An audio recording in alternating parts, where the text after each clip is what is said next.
Kiss. Great. Welcome back to Toronto. Thanks. It is so good to see you, and congratulations. This movie, I don't think there was a dry eye in the house. This thing is fantastic. Oh, thank you. You must be an animal lover, I'm assuming. I don't trust people who aren't animal lovers. Now, okay, so what about animal lovers but can't own an animal? Can That's you still love fine. them Of then? course, of course. Okay, because yeah. some people are allergic. Yeah, but that's fine. You can still, you know, appreciate animals, right? I guess, yeah. How many do you own of yours? I have 2 Boston Terriers. Oh my God. Yeah. Okay, so I guess after doing something like this, there's just so much more appreciation for the animals that you do It own. does. Yeah. This kind of story, I mean, even after I read the script, I just went home and like hugged my dogs a little tighter and, you know, just reminds you of how precious they are and the amazing things that they can accomplish and how they affect us. How much, I guess, pressure is on somebody when they're doing not only a true story, but a story that involves animals? I mean, it just seems to come with responsibility. I think doing a movie about a Marine, I think, is pressure enough, because you certainly want to get that right. I have such respect for them and for the families of Marines, and then yes, of course, you add on the animal aspect, and it's definitely you want to do all of these people justice and tell their story in the best way you know how. So there's definitely a pressure there for sure. But then, you know, I met Megan Leavey a couple weeks before we started shooting, and we spent time together, and I just felt her support and her amazing energy, and she was very much there. If I ever had any questions or anything, I felt like, you know, she had my back. So just make sure you bring her to all the award shows with you and you go up there to win an award, right? Right, right. Okay. Yeah, that's not manipulative at all. So when you're doing something like this, like how much research are you doing in advance of the story? And a lot. I mean, yeah, absolutely. You know, one of the reasons I wanted to do it and play this character is because I'm so fascinated and in awe of people who join the Marines. And so I definitely researched a lot. I spent a lot of time training in lots of different ways, physically, and then all of the weapon training and all of those things as well, which are massively important. And then, of course, I trained with the dog as well. So there were lots of different aspects to it.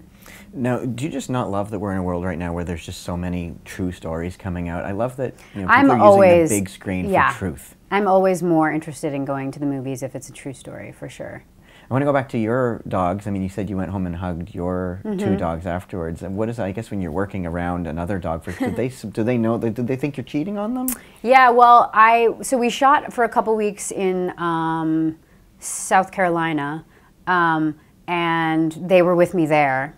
And they definitely, every time I came home from work, they would come into the trailer and they would stay in there. They never were allowed to play with the actual dog who played Rex. But then we shot most of the movie in Spain, which is too long of a journey for me to take my old dogs. So they weren't there with me, which was really hard because I kind of felt, you know, when you're literally spending your entire day telling a story about the love and respect you have for a dog, and then go home and not have your dogs there to sort of give that love to. It was hard, but I think it actually added to, it kind of helps the performance in a way.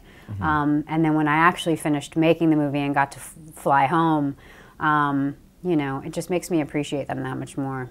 Yeah, last couple of questions for you. What are you hoping that people get out of going to see this incredible movie? I hope they are as inspired as I was when I read it. It was a nice sort of reminder to fight for what you believe in and to use your voice. And if you have a passion, whether it's for a person or for a cause, you know, fight for it. I think that Megan is a really great example. You've done so many incredible things. I mean, I've loved a lot of the stuff that you've done, everything that you've done. Oh, thanks. Is there more, when you're doing something like this movie, is it tougher to do because it's a true story? Do you know what I mean? Yeah, it's definitely more, it was emotionally draining, for sure. Because there are people watching going, there are people that you have to impress because it's their story, versus a movie where it's a written script. Yes. right? Yeah, you want to do them justice. So you know, when you actually get responses from real Marines, veterans, those types of people, those are the people you want. You want their respect, and you want them to feel like their voices are heard and their stories are being told. So, so far we've gotten really amazing feedback from it, and you know, obviously the real Megan is, her opinion is the one that matters most to me. So, getting her stamp of approval was everything to me. Amazing. Well, congratulations. Thank you. It's going to do so well. Thank you. I loved it. Thank you so much. I appreciate it. Thank you.